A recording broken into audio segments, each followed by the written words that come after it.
Yes, my dear friend, welcome back to the channel. It is a beautiful Sunday afternoon here in Southeast Asia, Malaysia, to be precise.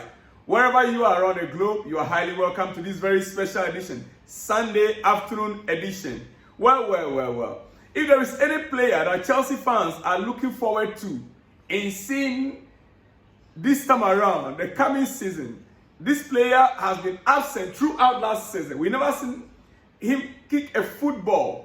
We've not seen him kick a football throughout the entire of last season. But this season, this is a player that we all are hoping to see.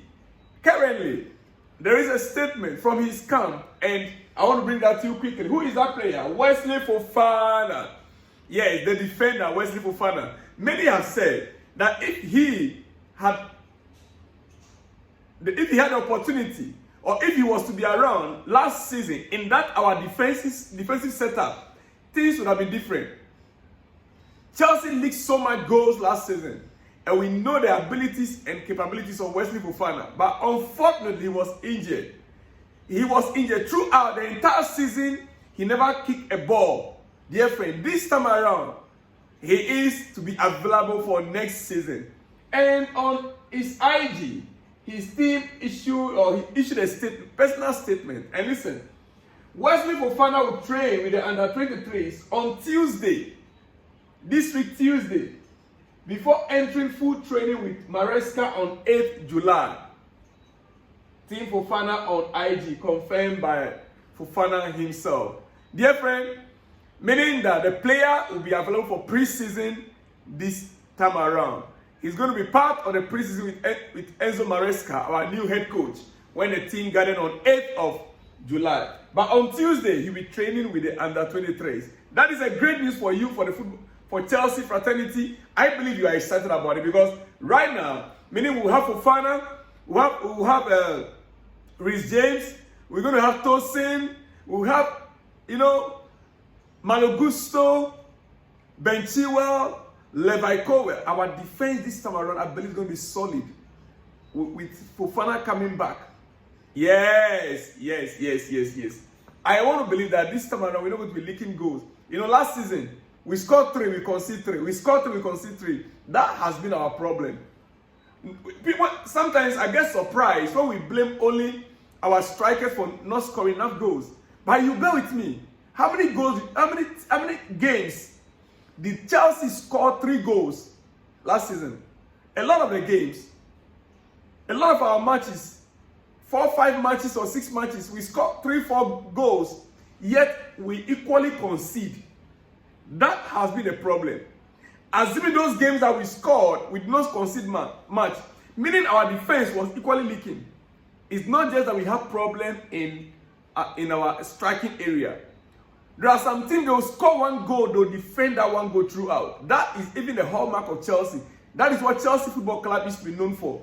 But this time around, we score 1 goal, we concede 1. We score 1, we concede 1. Sometimes we even concede earlier.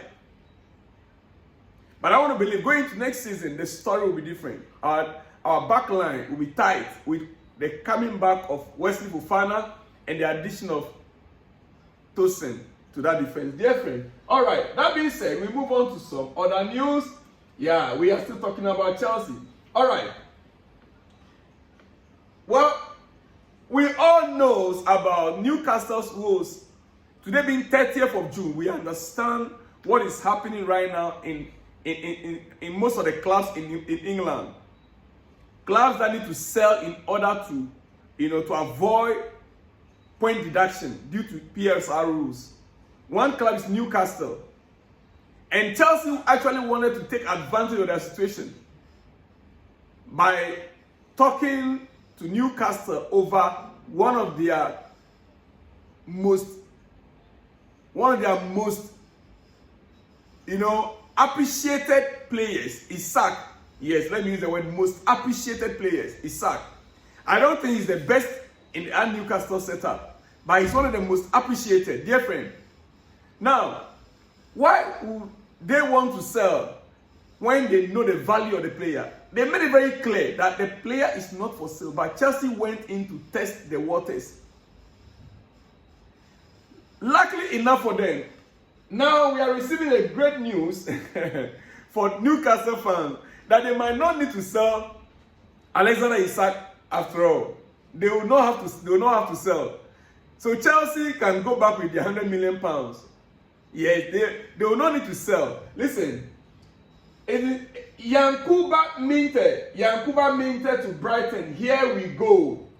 Yankuba Minteh to Brighton. Here we go. Contract until June 2029 has been accepted by Brighton and Newcastle. It been agreed.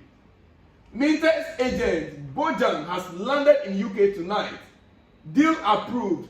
Fee over £30 million to Newcastle. Minteh already spoke to Hustler and will travel on Sunday for medicals.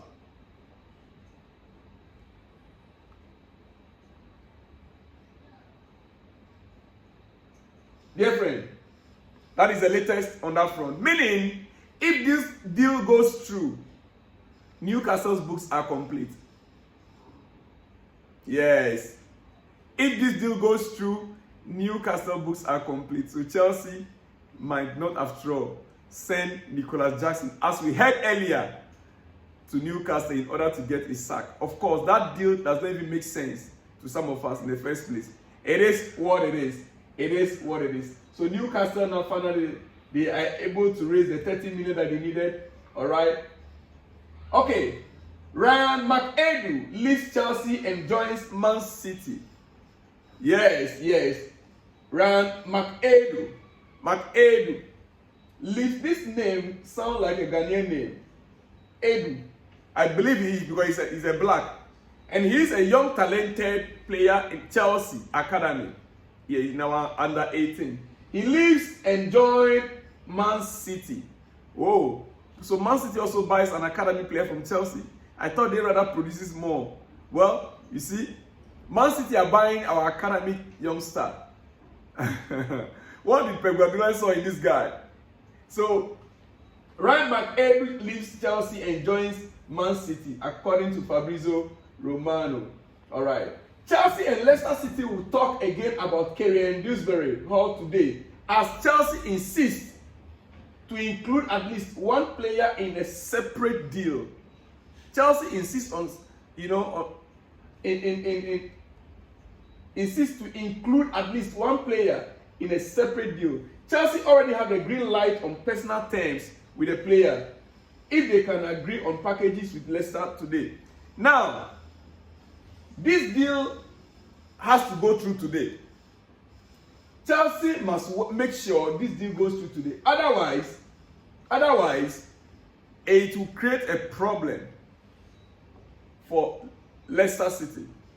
This is a player that was at the verge of medicals with Brighton. And Chelsea put in a call. And the deal was stopped. So, for the deal to delay until now, you are not just putting Leicester into problem with PSR, but also the player himself. He did not say no to Brighton initially until Chelsea's phone call went in. And we were being told, oh, our head coach, Enzo Maresca, wanted a player. Later on, we heard again, it was the recruitment team that went in for the player, even though they received the blessings of Enzo Maresca. Whichever way, that deal has to go through today. Otherwise, the disappointment you are causing Leicester City, the problem you are going to cause Leicester City, the problem you are causing the player himself, that deal has to go through today, friend. Yes, it has to go through. Honestly. You see, let me say this. Today is very important for Dewsbury-Hall's deal. If we don't get it done, then we have fucked up Leicester City. They need that deal to go through today. It's just a fact. It is the fact, dear friend. All right, quickly, before I let you go on the transfer news, Newcastle have now accepted an offer from Nottingham Forest for Elliot Anderson. Newcastle, they have accepted an offer from Nottingham Forest for Elliot Anderson. This deal satisfied Newcastle's PSR issues this month. So you see, another deal going through with them, meaning that after all, they might not need to sell Alexander Isak to Chelsea in order to satisfy the PSR. And let me just say this also again. If Newcastle sell Minteh to Brighton, it will have a huge implications across the transfer market and allow them to keep their big hitters a lot riding on those stocks, which finally they were able to succeed in getting done. Yes, conversations have taken place between Newcastle and Chelsea over Wesley and Isak, but Newcastle will only consider a sale as a last resort. They will only consider a sale for Chelsea as a last resort. It is what it is. With Chelsea believing they would have to pay some £100 million to have a chance at securing him. Right now, as it stands, with these two players being sold out by Newcastle, there is no way Chelsea will have a chance any longer. It is no longer going to be a last resort, dear friend. Well, meaning I am happy we are keeping our Nicholas Jackson, at least for now, as our top man. Yes, I'm happy about that. That we are keeping our Nicholas Jackson as our top man. He ain't going anywhere, dear friend. Okay, quickly before I let you go, what do I have again? Why do players always become more successful when they leave Arsenal? Why do players always become more successful when they leave Arsenal? You can count how many of them from Arsenal to Chelsea and to some other clubs, right? Now look at this man on your screen. I wish you watched the match yesterday, Switzerland's game last night. My goodness, Xhaka. What Xhaka played yesterday for Switzerland, I have never seen him in Arsenal, midfield that way. What Xhaka played yesterday for Switzerland, dear friend, he was almost on every part of the pitch. And the same way he played for Dortmund, is it Dortmund? No. Alonso's team, what was his name?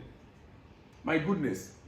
In Germany, after he left Arsenal, why do players always become more successful when they leave Arsenal?